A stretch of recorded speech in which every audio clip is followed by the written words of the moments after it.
ही सुबह श्री युक्तेश्वर जी श्री रामपुर के अपने आश्रम की बालकनी में बैठकर ईसाई धर्म ग्रंथ पर भाष्य कर रहे थे। गुरुदेव के कुछ अन्य शिष्यों के अतिरिक्त परमहंस योगानंद भी वहां उपस्थित थे। श्री युक्तेश्वर लाजारस नामक बीमार व्यक्ति की कथा सुना रहे थे कि कैसे मृत्यु की सैया पर लेटे लाजारस नामक व्यक्ति ईसा मसीह की कृपा से पुनः जी उठा। जब कहानी समाप्त हुई तो गुरुदेव लंबे समय तक मौन रहे। मुझे भी ऐसा ही एक चमत्कार देखने का सौभाग्य प्राप्त हुआ था। श्री युक्तेश्वर ने गहरे भक्तिभाव के साथ कहा, लाहिड़ी महाशय ने मेरे एक मित्र को मर जाने के बाद पुनः जीवित कर दिया था। श्री युक्तेश्वर जी के पास बैठे बच्चे गहरी उत्सुकता से उनकी ओर देखने लगे। सभी उस कहानी को सुनना चाहते थे जो लाहिड़ी महाशय से संबंधित अद्भुत अनुभवों पर श्री युक्तेश्वर जी से सुनने को मिल सकती थी। गुरुदेव ने बताना आरंभ किया। मेरा मित्र राम और मैं कभी एक दूसरे के बिना नहीं रहते थे। वह स्वभाव से शर्मीला और एकांत प्रिय था। इसलिए हमारे गुरु लाहिड़ी महाशय के पास केवल मध्य रात्रि और प्रभात के बीच के समय ही जाना पसंद करता था। उस समय दिन के समान भीड़ नहीं रहती थी। हम दोनों ही आपस में आध्यात्मिक अनुभव साझा किया करते थे और निरंतर आगे बढ़ने के लिए एक दूसरे को प्रेरित करते थे। हम दोनों घनिष्ठतम मित्र थे। गुरुदेव आगे कहते गए। अचानक राम को हैजा हो गया। गंभीर बीमारियों में डॉक्टरों को बुलाने में हमारे गुरु कभी आपत्ति नहीं करते थे। इसलिए 2 विशेषज्ञों को बुला लिया गया। रोगी की सेवा करने की हड़बड़ी के बीच में मन ही मन गहराई से लाहिड़ी महाशय की प्रार्थना किए जा रहा था। जैसे ही समय मिला मैं भागकर लाहिड़ी महाशय के घर गया और रोते रोते उन्हें सारी कहानी बताई। डॉक्टर राम को देख रहे हैं, वे ठीक हो जाएगा, लाहिड़ी महाशय ने प्रसन्न चित्त से मुस्कुराते हुए कहा। मैं खुशी खुशी अपने मित्र के पास लौटा तो देखा वह मरसानंद था। यह 1-2 घंटे से अधिक नहीं जिंदा रह सकता, डॉक्टर ने निराशाजनक हाव भाव के साथ मुझे बताया। मैं दोबारा से लाहिड़ी महाशय के पास जा पहुंचा। डॉक्टर लोग अपना काम जानते हैं, उन्हें अपनी जिम्मेदारी का पूरा एहसास है। मुझे पक्का विश्वास है कि राम ठीक हो जाएगा, गुरुदेव ने मुझे देखते ही कहा। जब मैं राम के घर पहुंचा तो देखा दोनों डॉक्टर वहां से चले गए थे। उनमें से एक ने मेरे लिए एक चिट्ठी छोड़ी थी। हम जो कुछ कर सकते थे हमने कर दिया, परंतु इसके बचने की कोई आशा नहीं है। मेरा मित्र सचमुच आखिरी सांसें ले रहा था। मेरी समझ में नहीं आ रहा था कि लाहिड़ी महाशय के शब्द असत्य कैसे हो सकते थे, परंतु राम की उखड़ती सांसें मेरे मन में यही विचार ला रही थी कि अब सब कुछ खत्म हो गया। विश्वास और संदेह के बीच डोलते मन के साथ मैं अपने मित्र की सेवा करता रहा। अचानक बीमार मित्र के मुंह से कुछ शब्द निकले। युक्तेश्वर, दौड़कर गुरुदेव के पास जाओ और उन्हें बता दो कि मैं चला गया। अंतिम संस्कार से पहले मेरे शरीर को आशीर्वाद देने के लिए उनसे प्रार्थना करना।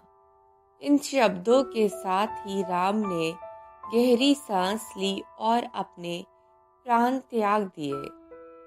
मैं उसकी सैया के पास बैठा 1 घंटे तक रोता रहा। उसे हमेशा ही शांति प्रिय रही थी। अब उसे मृत्यु की संपूर्ण शांति प्राप्त हो गई थी। इतने में एक अन्य मित्र वहां आ गया। मैंने उसे अपने लौट आने तक वहीं रुकने के लिए कहा। बोझिल कदमों से चलता हुआ मैं किसी तरह गुरुदेव के घर पहुंचा। अब राम कैसा है?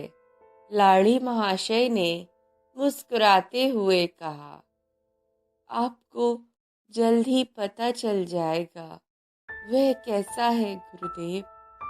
कुछ ही घंटों में उसके शव को शमशान घाट ले जाया जाएगा, तब आप देख लीजिएगा। मैं फफक कर रो पड़ा। युक्तेश्वर, अपने आप को संभालो, शांत होकर बैठ जाओ और ध्यान करो।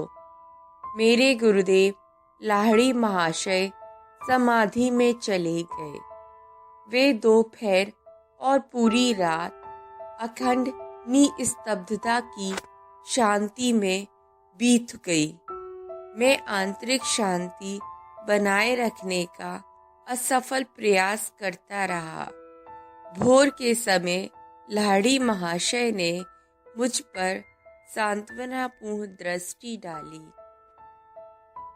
मैं देख रहा हूँ तुम अभी भी अशांत हो। कल ही तुमने मुझे क्यों नहीं बता दिया कि तुम मुझसे राम के लिए ठोस सहायता चाहते हो, किसी दवा के रूप में। गुरुदेव ने एक दिए की ओर संकेत किया जिसमें अरंडी का तेल था। किसी छोटी सी शीशी में उस दिए का तेल भर लो और राम के मुंह में तेल की 7 बूंदें डाल देना। मैंने प्रतिवाद सूचक स्वर में कहा, गुरुदेव, वह कल दोपहर से मृत पड़ा है। अब इस तेल का क्या फायदा? उसकी चिंता मत करो, केवल मैं जो कह रहा हूँ वह करो। गुरुदेव की प्रसन्नता मुझे समझ नहीं आ रही थी। मैं शोक की भीषण वेदना से व्यथित था। थोड़ा सा तेल निकाल कर मैंने दिए को वापस वहीं रख दिया और राम के घर की ओर चल पड़ा। मेरे मित्र का मृत शरीर सख्त हो गया था। उसकी भयंकर अवस्था की ओर ध्यान ना देते हुए मैंने अपने दाहिने हाथ की तर्जनी से उसके ओंठ खोले और किसी तरह बूंद बूंद तेल उसके दांतों पर लगाने लगा। जैसे ही 7वीं बूंद ने उसके ठंडे होठों को स्पर्श किया, राम का शरीर जोरों से कांपने लगा। सिर से पैर तक उसकी सारी मांसपेशियों में गति होने लगी और आश्चर्य करता हुआ वह उठ बैठा। मैंने प्रखर प्रकाश में लाहिड़ी महाशय को देखा। वह चीख पड़ा। वे सूर्य की भांति चमक रहे थे। उठो, निद्रा त्याग दो, उन्होंने मुझे आदेश दिया। युक्तेश्वर के साथ मुझसे मिलने आओ।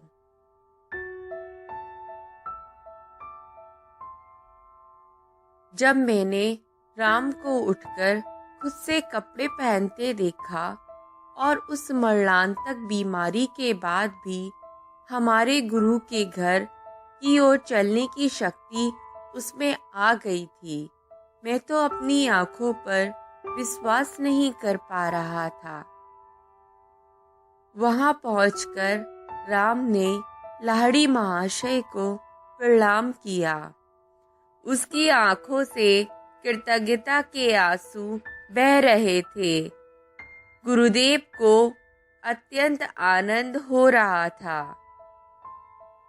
मेरी ओर शरारती आंखों से देखते हुए उन्होंने कहा, युक्तेश्वर, अब तो निश्चय ही तुम हमेशा अपने पास अरंडी के तेल की बोतल रखोगे। जब भी किसी लाश को देखो तो उसके मुंह में तेल डाल देना। अरंडी के तेल की 7 बूंदें अवश्य ही यमराज की शक्ति को निष्क्रिय करने के लिए पर्याप्त है। गुरुजी, आप मेरा मजाक उड़ा रहे हैं? मैं समझा नहीं। कृपा करके मेरी भूल समझा दीजिए। मैंने 2 बार तुमसे कहा कि राम ठीक हो जाएगा, फिर भी तुमने मुझ पर भरोसा नहीं किया। लाहिड़ी महाशय समझाने लगे। मेरे कहने का अर्थ ये नहीं था कि डॉक्टर उसे ठीक कर पाएंगे।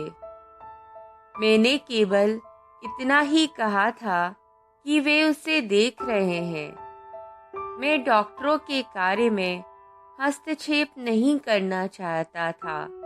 आखिर उन्हें भी तो जीविका कमानी है। सदा याद रखो कि सर्वशक्तिमान परमात्मा किसी को भी ठीक कर सकते हैं। मुझे अपनी भूल समझ आ गई है। मैंने पश्चाताप के साथ स्वीकार किया। अब मेरी समझ में आ गया कि आपका एक साधारण सा शब्द भी पूरे ब्रह्मांड के लिए बाध्यकारी है। श्री युक्तेश्वर जी की यह रोमांचक कहानी जैसे ही पूरी हुई, एक बच्चे ने उनसे प्रश्न किया, महाराज, आपके गुरुदेव ने अरंडी का तेल ही क्यों भेजा? तेल देने का कोई विशेष अर्थ नहीं था बेटा।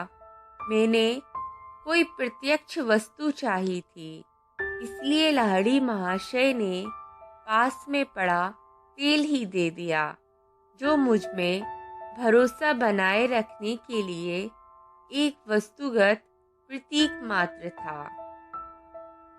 गुरुदेव ने राम को इसलिए मर जाने दिया क्योंकि मैंने आंशिक संदेह किया था, परंतु वे जानते थे कि जब उन्होंने कह दिया था तो राम ठीक होकर ही रहेगा, चाहे उन्हें उसे मृत्यु के बाद ही क्यों ना ठीक करना पड़े।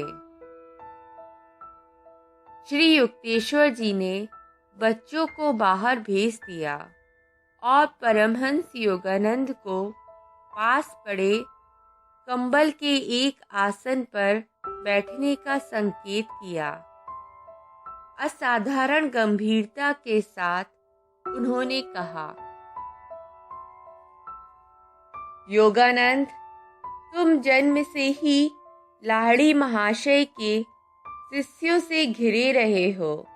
लाहिड़ी महाशय ने अपना महिमामय जीवन काफी हद तक एकांत में ही जिया और अपनी शिक्षाओं पर आधारित कोई संस्था या संगठन बनाने की अनुमति अपने अनुयायियों को देने से वे निरंतर इनकार करते रहे। फिर भी उन्होंने एक महत्वपूर्ण भविष्यवाणी की थी। पश्चिम में योग के प्रति गहरी रुचि पैदा होने के कारण मेरे देह त्याग के 50 वर्ष के बाद मेरा एक जीवन चरित्र लिखा जाएगा। योग का संदेश सारे विश्व में फैल जाएगा। श्री युक्तेश्वर जी ने आगे कहा,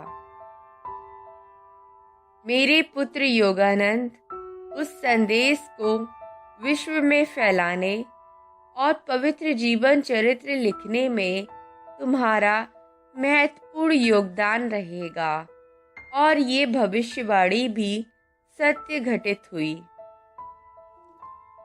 1894 में लाहिड़ी महाशय ने देह त्याग किया और उनके देह त्याग के लगभग 50 वर्ष पूरे ही हुए थे कि जब योगी कथामृत यानी ऑटोबायोग्राफी ऑफ ए योगी पुस्तक प्रकाश में आई।